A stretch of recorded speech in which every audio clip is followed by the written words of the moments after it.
Welcome to the world of Fire Academy.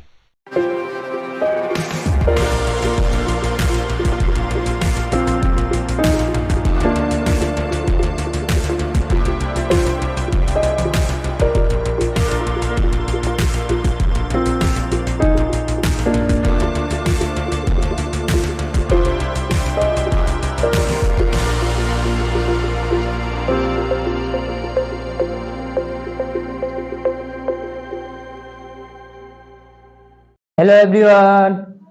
तो कैसे हैं आप सब? आई होप अच्छे होंगे। तो इस वीडियो में मैं आप सबके लिए आज लेकर आया हूं क्लास 12 का ज्योग्राफी का सिलेबस, जिससे आपको ये पता चलेगा कि हमें कौन कौन से चैप्टर्स बोर्ड एग्जाम के लिए पढ़ने हैं। तो आइए देखते हैं।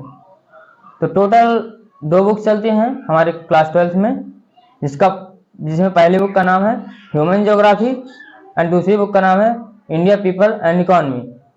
तो हम पहली बुक के बारे में देखते हैं कौन कौन से चैप्टर्स आने वाले हैं। तो पहली बुक में टोटल 3 यूनिट्स हैं।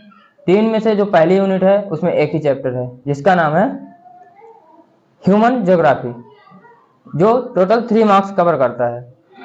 और सेकेंड यूनिट है उसमें केवल 2 चैप्टर दिए हुए हैं, जिसमें सेकेंड यूनिट का जो पहला चैप्टर है उसका नाम है world population density.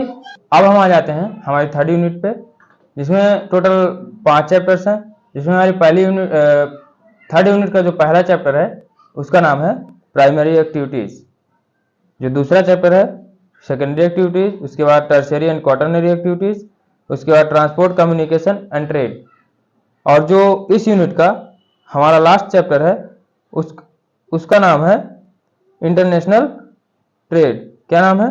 International trade. तो ये जो हमारे टोटल 5 चैप्टर्स हैं हमारी थर्ड यूनिट के, उसमें 19 मार्क्स टोटल कवर हो रहे हैं। मतलब जो हमारा 70 मार्क्स का ज्योग्राफी का पेपर होता है और 30 मार्क्स प्रैक्टिकल के लिए होते हैं, तो इन 70 में से 19 मार्क्स के क्वेश्चन हमारे बोर्ड में इन्हीं चैप्टर से आएंगे। इसीलिए इन सभी चैप्टर्स को आपको काफ़ी डीप पढ़ना चाहिए, क्योंकि 19 मार्क्स अपने परसेंटेज के लिए काफ़ी ज़्यादा हैं। इससे हमारा परसेंटेज काफ़ी नीचे जा सकता है, इसीलिए इनको डीप पढ़ना चाहिए, डीप पढ़ने की ज़रूरत है।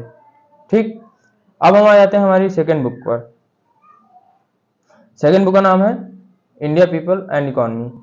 सेकेंड बुक में हमारी टोटल 5 यूनिट्स हैं, जिसमें पहली यूनिट है और उसमें एक ही चैप्टर है जिसका नाम है population distribution density growth and composition. ये टोटल 5 मार्क्स कवर करता है। और हमारी सेकेंड यूनिट में भी एक ही चैप्टर है जिसका नाम है ह्यूमन सेटलमेंट, और ये भी 3 मार्क्स कवर करता है। और थर्ड यूनिट में, जिसमें टोटल 4 चैप्टर्स हैं, 4 में से जो हमारा थर्ड यूनिट का पहला चैप्टर है उसका नाम है लैंड रिसोर्सेज एंड एग्रीकल्चर। फिर इसके बाद आता है वाटर रिसोर्सेज, उसके बाद मिनरल एंड एनर्जी रिसोर्सेज, और जो थर्ड यूनिट का लास्ट चैप्टर है उसका नाम है planning and sustainable development in Indian context, जो टोटल 10 मार्क्स कवर करता है। और जो हमारी फोर्थ यूनिट है इस बुक की, उसमें टोटल 2 चैप्टर्स हैं। पहला ट्रांसपोर्ट एंड कम्युनिकेशन एंड दूसरा इंटरनेशनल ट्रेड। ये टोटल 7 मार्क्स कवर करते हैं। इसीलिए हमें इन चैप्टर्स को काफ़ी अच्छे से पढ़ना है, ताकि ये 7 मार्क्स हमारे पास ही रहें। मतलब हमारे एग्जाम में इन 7 मार्क्स की काफ़ी ज़्यादा इंपॉर्टेंस है, इसलिए अच्छे से पढ़ो। और जो हमारी इस बुक की लास्ट यूनिट है वो है हमारी फिफ्थ यूनिट। फिफ्थ यूनिट में भी एक ही चैप्टर है, उसका नाम है geographical perspective on selected issues and problems, जो टोटल 5 मार्क्स कवर करता है। इससे हमारे 5 मार्क्स के क्वेश्चन बोर्ड में आते हैं। और इसके बाद हमारी थर्ड बुक है जो प्रैक्टिकल बुक है, जिसमें टोटल 4 चैप्टर्स हैं। इन्हीं 4 चैप्टर में से आपकी फाइल बनेगी बोर्ड एग्जाम के लिए, मतलब बोर्ड प्रैक्टिकल्स के लिए, और इन्हीं में से आपको वाइवा के लिए क्वेश्चन पूछे जाएंगे। और ये टोटल 30 मार्क्स का होता है, 70 मार्क्स उधर 30 मार्क्स इधर, टोटल 100 का होता है। इसीलिए हमें जो सेकेंड दोनों बुक हैं उनको काफ़ी अच्छे से डीप पढ़ना चाहिए।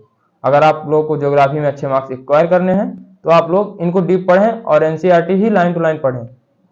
इससे इनफ है हमारे लिए, हम एनसीईआरटी से ही अच्छे मार्क्स पा सकते हैं। आई होप आपको वीडियो अच्छा लगा होगा। धन्यवाद।